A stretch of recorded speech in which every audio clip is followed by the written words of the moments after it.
You can get all A's and still flunk life. I remember reading this and deciding that this was my favorite author. I did not have straight A's, and it made me feel better that the people who did might also be in danger of failing life. Now, who said this? Walker Percy. Walker Percy was born in 1928 in Covington, Louisiana, and he studied at UNC Chapel Hill. He was studying to be a doctor.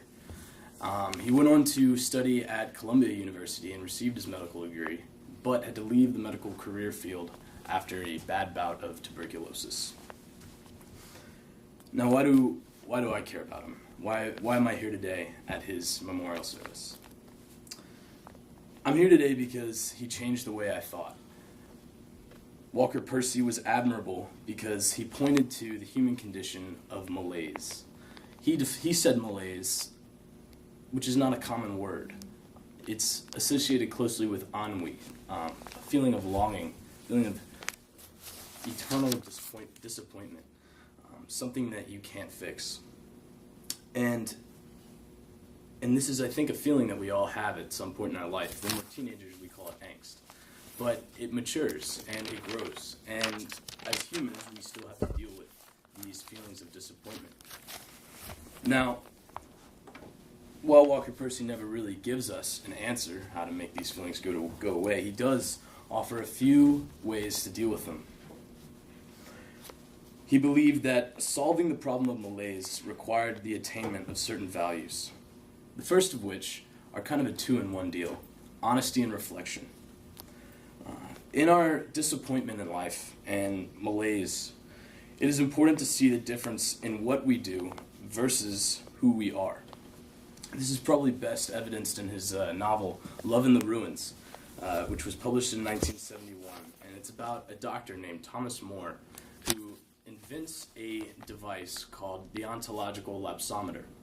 I won't try and explain the meaning behind the name. It's pretty complex and a little too complex for my own brain.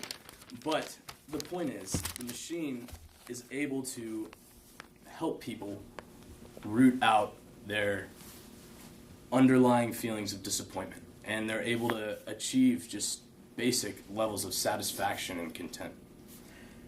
Now, obviously, the novel is not just about him doing that. The novel is about him not being able to fix himself, him not being able to achieve his own sort of content. And this goes to show that there's a difference between the intention in an act and what we're actually doing. He was an alcoholic, he was a womanizer, Thomas More. He was not a good man by any means, but at the same time, he was trying to do good in order to help himself. So, it could be debated that he was good or bad. However, in the novel, I think Walker Percy is trying to show us that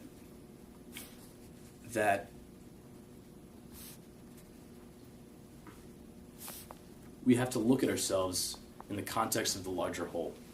We have to look at ourselves honestly and objectively in order to fully reflect and move on with our lives.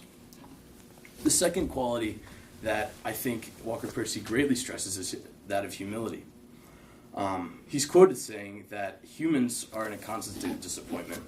And obviously that's a bold claim to say something about the natural state of humanity. I mean, after all, he's only one man. The way that he's humble, though, the way that he practices humility, and I think the way that he encourages it, is that he doesn't attempt to answer why this is. But by showing that we are in these natural states of just longing and natural states of ennui, he actually forms relationships with his readers. It's not so much about let me teach you, as much as it is about let me go through this with you. And he believed that by putting off the human ego in his writing, he was able to more fully understand his authentic self, which allowed him to root out parts of his life that he had struggled in. Now, I'm honored to be speaking at this memorial service. After all, he is one of my favorite authors. Walker Percy definitely shaped the way I thought. He teaches the importance of honesty, reflection, and humility by showing us the importance in self-authenticity, in suppressing our malaise and our ennui, so that we may ask ourselves why life tends to hurt so much, even though it's so precious and such a inexplicable experience. In other words, why do straight A's not help us pass life? And even though he never offered us an answer, he definitely didn't give me one, but he's inspired me to try and search for one, and I hope he does the same for you. Anyway, thank you.